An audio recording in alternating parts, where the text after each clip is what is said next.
Um, I was gonna bring up like on social media. I think more than like this day and age, you do have people on like say X, and I don't know. It's just like some people. I think they want people to think that they love a movie that they don't really love, like Mickey 17 that just came out, and I saw so many people on like Facebook and X, and I'm not saying they don't like the movie, but I do feel like some in there because of who it's directed by, and because of the budget of the movie, and it does have an artistic approach. I do think some people think I have to like that movie because it's checking the boxes that I feel like I need to represent to my audience. You know, on X, everybody has a voice. And I think back in the day, before the internet and all that, you didn't have this as much. People just kind of went with what they liked themselves. They didn't feel like they had to. And I'm not saying it in the best way, but I think you guys know where I'm going with this. I feel like because everybody has an audience now, you have an audience. If you're on X and you got followers, you have an audience, and you feel like you have to cater to that audience. And you'll see a movie and you'll be like, "Ooh, I think my audience is going to want me to like this." So I'm gonna maybe front that I actually like this more than maybe I do. I see a lot of that these days. Maybe I've even been a little guilty of it. I'm not even sure. I probably have. I don't know, but that's just the nature of social media these days. Would you guys agree with that? Yeah, and I would honestly say, and I want your guys' thoughts on this. One of the scariest things is to go see a movie that's getting a lot of positive buzz, and you're like, okay, everybody's loving this movie. You go see it, you watch it, and you're like, technically, the thing's a marvel. You know, looks great, sounds great, performances are great, but it didn't move you at all, and you just kind of watched it, and you were like, yeah, that was a film. And so you're almost scared to review it, even if it's just in like word format on social media or doing a video, because people are going to tear you apart. And really, you kind of get numb to it in this space after a while. You're like, I really don't give a shit. Like, I'm just going to put my opinion out there. But also at the same time, you don't want to feel like you're shitting on like your viewers, like opinions and their tastes. But it's just like, I got to be honest. And I got to say, like, I can look at this thing front to back and be like, wow, really well done. But my God, did it not do anything for me? And I think that's the worst experience with a movie. If you are actively terrible to the point where you elicit a reaction out of me, I'd rather that than just be like, I mean, it happened. I saw it. Yeah. Yeah, that's kind of go ahead, Davey. I was just going to say, it's like everything can become like, people try to make everything political too. So it's like, if a filmmaker or somebody in the cast like checks a box that is like perceived as being one side of the political spectrum or not, depending on like how you voice your opinion, sometimes you feel like you're walking on eggshells because people are not even going to listen to your nuanced opinion. They're just going to they're going to use the jump to conclusions, Matt, from Office Space. And they're going to be like, oh, this is because you're like a hateful person or something. Like you don't like, you just don't like this because like you didn't like Captain Marvel because it's a woman or it's a female empowerment movie. And it's like, well, no, there's like plenty of great movies that do that. And they sort of like what we were chatting about earlier, like they do it subtly. Like there's a really like respectful way to do that where you're not talking down to your audience. You're not telling them what to think. You're not telling them they're bad people. You're not painting in black and white. You're actually doing something that's thoughtful, that requires the audience to do some thinking themselves. And people, especially on, social media, it's just like, oh, if you didn't like it, you didn't like it because like you're a guy and you don't like these things because that's how guys are. And it's like, well, like, it flows. No, go ahead. No, I don't want to interrupt. Finish your thought. I mean, I was just going to say, like, I'm a huge Romero fan. He's like one of my favorite directors, maybe my favorite director. And like when I would listen to him in interviews, like he and I clearly don't see completely eye to eye on like every like political issue. But the way that like George would talk about us as society and talk about politics in his films was done in such a subtle way to where you can still enjoy the movie as a piece of entertainment. And then you can dive in and try to see what he's saying about us. And even if it's like this whole idea that we're like this world we're in now, where it's like, you either agree with me 100% of the time or get the hell out of my life. Like, I think everyone needs to sort of take a step back from that and be like, can we just, let's bond over the things that we are in agreement on, and then let's have a conversation about the things that we aren't. Let's be respectful to each other, and maybe we really can find some common ground and we can understand somebody's perspective. And so yeah, I think that bleeds into movies and just about everything now, where it's like, oh, it's woke, or oh, it's this, and it's like, come on guys, like not everything can be that simple. Like, and if it is that simple, we need to stop supporting movies that are treating us like idiots, you know. And that's the only way we're going to get better art. And it just bleeds right into the Scream 7 thing specifically, you know, piggybacking off of that is like, yeah, I'm sure you've seen this too, especially you, Lee, because you have the biggest platform of the three of us here. And it's like, anytime you talk about that movie, just objectively, you're going to get a swath of people that are going to make assumptions about you as an individual, your morality, like anything, just you personally, because you're simply talking about the movie. And I just want to say to anybody that may not realize this, in the year 2025, if we held everyone in Hollywood to account for all of, you know, whether it be production houses, whether it be directors, actors, you wouldn't watch anything ever. We have to stop doing that. And we have to be able to separate every now and then, like, okay, I don't necessarily agree with how this executive or this company or this director handled a certain situation. That doesn't mean that the thousands of other people working on this film of this franchise that I really like should not also be supported. And also, if it's not for you, again, totally, you're right to feel that way. But can we like not go out of our way to be like, oh, you're a horrible person? Like, and it's just, I don't know. It's really weird, man. It's a really weird time we live in. People make judgments about your global politics based on if you like Scream 7 or not, or are interested in it. That's the wild thing. Like, oh, so you're just going to assume how I feel about conflicts elsewhere in the world because of my interest in Scream 7. Like, oh my God. Like, yeah, nuance. It's important, people. Everybody seems like they're in the 6th grade now. When I look at like social media and how people act on social media, it feels like 6th grade, like everybody's in 6th grade. And when I reviewed like Mickey 17, after I saw that movie, I was like, oh boy, here we go. And I don't know if you guys have seen the movie. I don't think you have, but it's weird to me that a movie that's set in 2054, that's fully sci-fi, would feel the need to grab current day politics and really pick a side.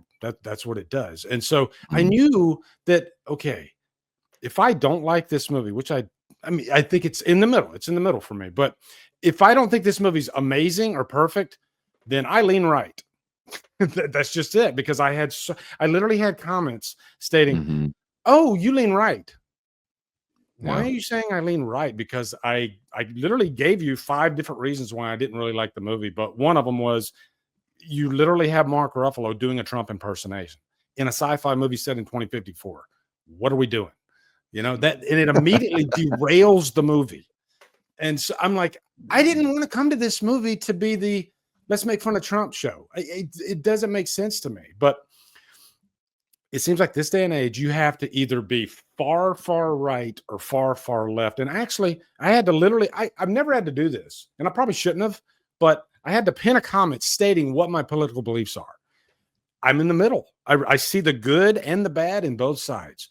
And I've had so many people say to me, "You're fucking lying. That's bullshit. There's no way that you see the good and the bad in both sides." Because when you look on Facebook or you look on X, oh my God, it's like freaking World War III. People are losing their freaking minds every day. They're posting how much they hate a side and they need to get their point out.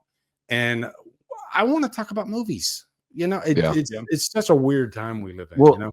And when they do that in a movie, here's the thing: is like it's just totally unnecessary because we get enough of that in real life. You can just like put the news on. You can pick the news channel that you want that's going to like, you know, side with your opinion or go against your opinion. So you can like cater it to whatever you're in the mood for. So I go to movies to escape. I don't go to movies to see just like the same something that's like from the real world just put in the movie. And man, the whole being in the middle thing, like some people hate you for that too. When I was living in Portland in the punk rock scene there, people were like, it's you people in the middle that's the reason why we have problems. And I'm like, Yeah, oh yeah, I guess I should time. just be an extremist. That would be like way better, because extremists are really cool. Yeah, and Like, and one thing that gets missed too often is like 75% of this country is just like, I'm just kind of here, man. You know, Yeah. every 4 years I go off vibes. Like that's how most of us are. And Yeah. we have like a moral compass, and I would say, not a shock to people that know me, I probably tend to lean a little bit more on the leftward side than the rightward side in this day and age, but I'd still consider myself pretty moderate. And with that, even like a movie like Candyman 2021, I felt that third act really laid it on thick. And whether it's laying it on like anti right wing or anti left wing, whatever it is, like, or pro either side, I don't like that in a movie, period. When it is just so obviously being shoved down your throat that they are trying to, I don't like subtlety. I think, David, you mentioned it earlier with Romero. Like, Romero was a master at the subliminal messaging.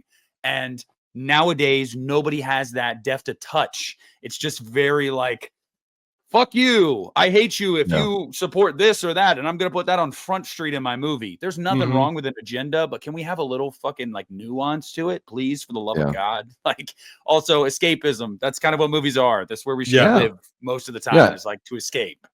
And most of us want the best for our neighbors, regardless of if they agree with us and if they vote the same as us. And I think that's like, and that's the scary thing though, is if if we were able to trust that we have more in common with our neighbors than we do with the executives in Hollywood, than we do with the senators and representatives in Washington, that's the most frightening thing for those people.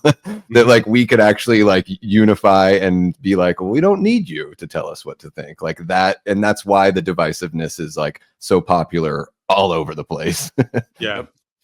And I guess the last thing I'll say about this, because I didn't plan on talking, but I don't care. I'll talk. Vote for me, 2026. Yeah, exactly.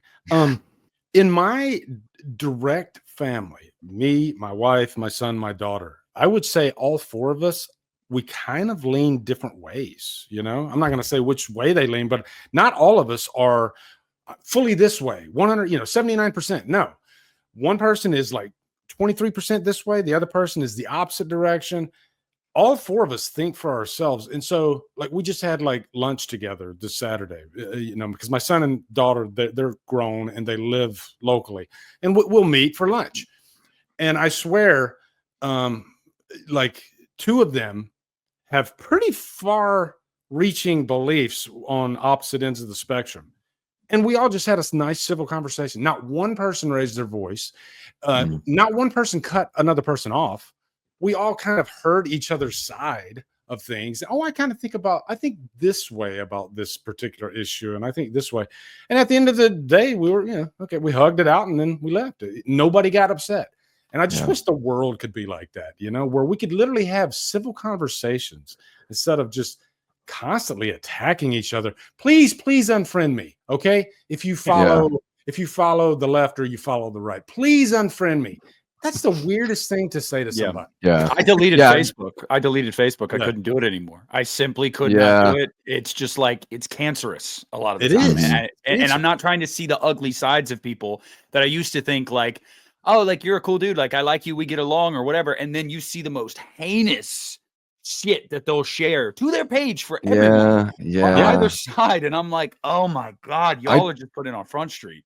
Yeah, I try to keep some of that stuff just close to the vest, because it's like the worst thing that social media has done. I really think like the absolute worst thing is it's made people anxious to have conversations, because you type out like your thought and then somebody just hits you back with some crazy venomous shit. Whereas if you were in person having that conversation like you and your family, Lee, you'd be a lot more well-measured in that response, and you'd be a lot more respectful. So the best thing that we can do like across the board is to try to encourage actual conversations face-to-face with people, because that's the only way we're going to come to some sort of like common ground, and realize, like I was saying, realize that we want the best. Like you want your neighbor to be successful. You want people to be able to take care of their families and be able to retire and all that. Like, I don't care who you vote for. I want you to have a good life. Yeah. Davey, Yeah. You said it best, Davey. And honestly, the bow on this conversation is just like it. The thing that scares them the most is if we all unified and realized that most of us have